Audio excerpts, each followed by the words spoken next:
بسم اللہ الرحمن الرحیم۔ سب سے پہلے ہم مطلق اور مقید کو فنی اعتبار سے پڑھیں گے، پھر اس کے بعد کتاب میں اس کی تطبیق کریں گے۔ تو فنی اعتبار سے یہ ہے کہ خاص دو قسم پر ہوتا ہے، مطلق اور مقید۔ مطلق وہ ہوتا ہے ما یدل علی الحقیقہ بلا قید، کہ جو حقیقت پر دلالت کرے، اپنے معنی موضوع لہو پر دلالت کرے، اس کے ساتھ کوئی اضافی قید نہ ہو، جیسے الانسان، الرجل، المرأة، الکتاب، السبورہ، القلم۔ تو یہ مطلق ہے، قید کے ساتھ نہیں ہے۔ اور مقید کیا ہے؟ اس کے ساتھ کیا ہو؟ کوئی قید ہو، جیسے صفت ہو۔ صفت کی مثال جیسے القلم الاسود، السبورۃ البیضاء، ٹھیک ہے، القلم الازرق، یہ صفت آ گئی تو یہ بھی مقید ہو گیا۔ یا اس کے ساتھ کیا ہو؟ شرط، ٹھیک ہے، انزل ان کنت تحب، ٹھیک ہے، ہات 20 روپیہ لو ترید الالتحاق بالجامعہ۔ تو یہ مقید ہے کہ آپ 20 روپے دے دو اگر آپ جامعہ میں داخلہ لینا چاہتے ہو، وغیرہ اس طرح۔ اسی طرح زمان کے ساتھ کہ آپ کہتے ہیں سآتی یوم الجمعہ، ٹھیک ہے، جمعہ کے دن آؤں گا، یا سآتی بعد العصر۔ اب یہ جو اتیان ہے یہ کیا ہو گیا؟ مقید ہو گیا، بعد العصر۔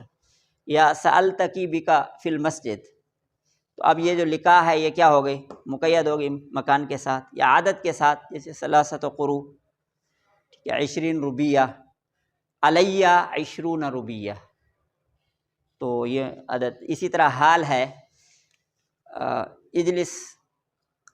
اجلس قاعدا، یا اقرا قاعدہ، اقرا جالسہ، اقرا قائمہ۔ تو اب اس میں حکم ہے لیکن وہ کیا ہے؟ مقید ہے، مطلق نہیں ہے، بلکہ ایک حالت کے ساتھ کہ آپ کھڑے ہو کر پڑھو، بیٹھ کر پڑھو، وغیرہ۔ تو یہ مطلق اور مقید کی تعریف اور قید کی 6 اقسام ہیں کہ قید صفت، شرط، زمان، مکان، عدد، حال۔ صفت، شرط، زمان، مکان، عدد، حال۔ اس کے بعد یہ ہے اصولی طور پر تو ضابطہ یہ ہے کہ المطلق یجری علی اطلاقہ والمقید علی تقییدہ، ٹھیک ہے۔ تو اس کی تفصیل یہ ہے، اس مسئلے کو کہتے ہیں حمل المطلق علی المقید، کہ مطلق کو مقید پر کب حمل کیا جائے گا۔ اس کی عقلی طور پر 4 صورتیں ہیں، کہ ایک ہے سبب ہوتا ہے، ایک حکم ہوتا ہے، ٹھیک ہے۔ سبب مثال کے طور پر جیسے قرآن مجید میں ہے کہ جب نماز پڑھنے لگو تو وضو کرو، اذا قمتم الی الصلاۃ فاغسلوا وجوہکم۔ تو نماز پڑھنا کیا ہو گیا؟ یہ سبب ہے، اور وضو کرنا، طہارت حاصل کرنا کیا ہے؟ حکم۔ سمجھ آ رہا ہے؟ تو اسی طرح جو تیمم ہے، بھئی اگر نماز کا وقت ہو، آدمی وَإِن كُنتُمْ جُنُبًا فَطَّهَّرُوا، تو جنبیوں کو بھی طہارت حاصل کرنی ہے، فَتَيَمَّمُوا صَعِيدًا طَيِّبًا، تیمم کرنا ہوتا ہے، ٹھیک ہے۔ تو ارادہ نماز کیا ہو گیا؟ سبب، اور تیمم کیا ہو گیا؟ حکم۔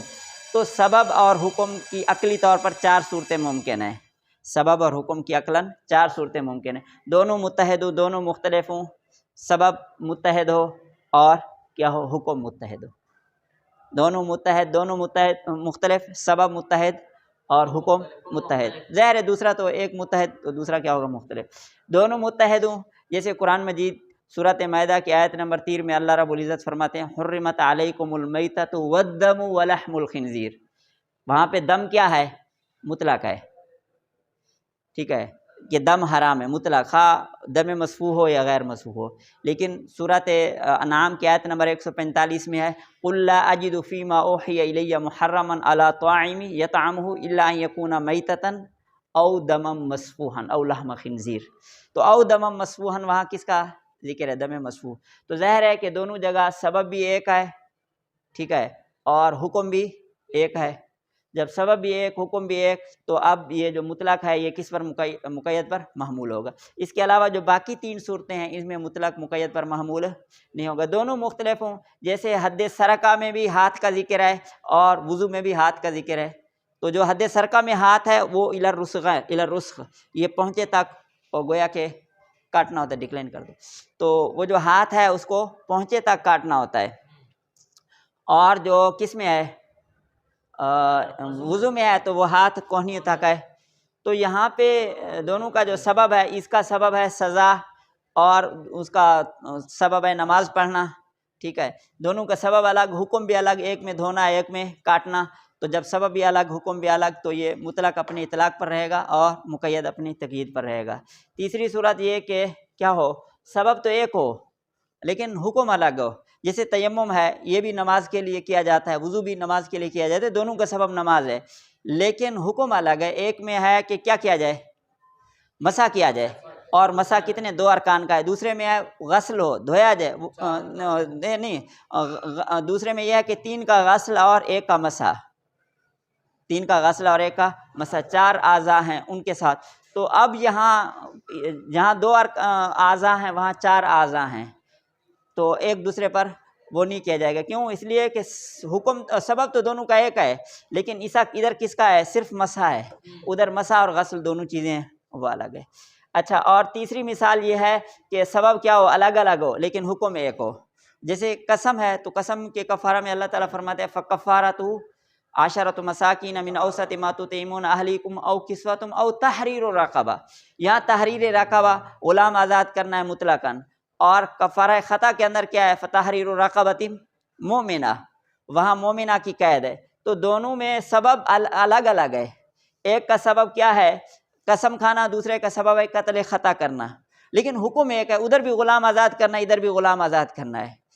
تو چونکہ یہ پہلی قسم نہیں ہے کہ دونوں متفق ہوں، ایک میں اختلاف آ رہا ہے تو اب یہ مطلق مقید پر محمول نہیں ہوگا۔ ہمارے نزدیک جو ہے کفارہ یمین میں مطلق غلام آزاد کرنے سے کفارہ ہو جائے گا، اور امام شافعی رحمۃ اللہ علیہ کے نزدیک کیا ہوگا کہ کفارہ یمین میں بھی رقبہ مومنہ کیا ہے، شرط ہے۔ تو حاصل یہ ہوا کہ حمل المطلق علی المقید کی 4 صورتیں ہیں، ٹھیک ہے، تو ان میں سے ایک صورت کی جب دونوں متحد ہوں اس میں تو مطلق و مقید پر محمول کیا جائے گا، باقی اگر دونوں مختلف ہوں یا ان میں سے پہلا مختلف ہو دوسرا مختلف ہو، اختلاف کی صورت میں پھر مطلق و مقید پر محمول نہیں کیا جائے گا۔